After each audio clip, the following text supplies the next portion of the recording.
The get-along gang, the caring and sharing guys. Have they turned the corner with back-to-back wins and Kobe posting back-to-back 14-assist games for the first time in a decade? It started with Utah, then Sunday, LA played their best game of the season in turning back Oklahoma City.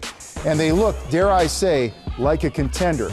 And Mike, I got to give you a lot of credit. You were all over the Memphis meeting that took place with the Lakers. And I want to start there. Did that have impact on what we are seeing currently? Well, you know, it's kind of hard to tell because Dwight Howard got hurt in the second quarter of their game last Wednesday in Memphis. Lakers lost by 13 points. Not a real gallant effort that night. But I think Kobe, after that meeting, a lot of heated words exchanged between the players. Coaches were also part of that meeting, some team personnel. I really think Kobe, after that game, after that meeting, probably thought to himself, okay, I said a lot. I need to show my teammates I can be a good teammate. He has gone into Magic Johnson mode completely. 14 assists, back-to-back games. He's only had this many assists in consecutive games one other time in his 17-year career, back in December of 2002.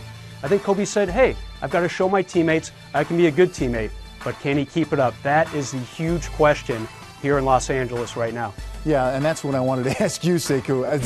I mean, do you see this as a trend? Is this going to continue? Well, I don't know if it's going to continue.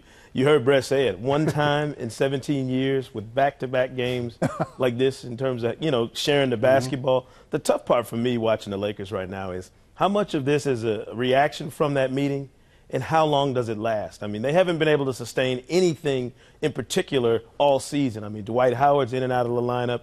Kobe Bryant has to decide how he'd like to play. The one part about it that you do take away from their weekend, and I think it's all it is right now, is a great weekend. We don't know, you know, beyond that what this might be. But you see a real map for how they can be successful. And a lot of it includes Steve Nash playing off the ball a little bit, using his shooting touch to take advantage of some mismatches, but not leaving him in a position where he has to try and beat another point guard off the dribble time after time to make plays for other guys. Yeah, always, David, this was in the hands of Kobe Bryant. Kobe was going to have to okay whatever direction they went in.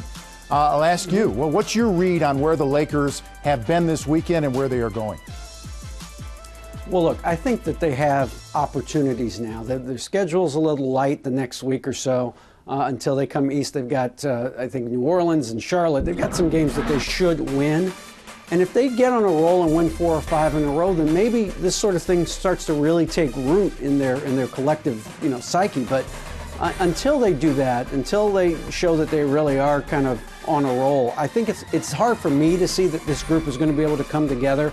I mean, I think Mike D'Antoni's taken a real, I think, hands-off approach the last couple of days offensively. I mean, this looks nothing like his offense at all. I mean, this is not what he does, and so it's working now. So I think everybody is kind of, okay, let's keep it going as long as it's working. But if they fall, you know, if they play, you know, Miami at the end of this trip and they're down 14, I'm not sure we're going to see Kobe passing the ball quite as much as we're seeing it right now. Let's see what happens when they have to deal with some adversity.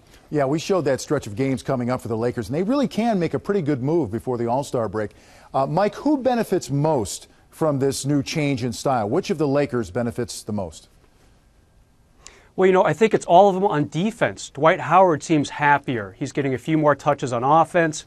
Kobe made an absolute point to get the ball down low to him in their game against Utah on Friday. Dwight was a happy guy. He said the very next day at practice, feed the big men. We don't want to be mean. We don't want to be hungry. We want to be well-fed and satiated. My word, not his word. And you could tell that when the offensive guys get the ball, they're so much happier on defense. It really is a trickle-down effect from one end of the court to the other end of the court, because they have not been very good defensively pretty much the entire season. Yeah, Kobe shares the ball early, gets guys involved. Eventually, that opens up things for him offensively at the end of the game. Even I know that, Sekou.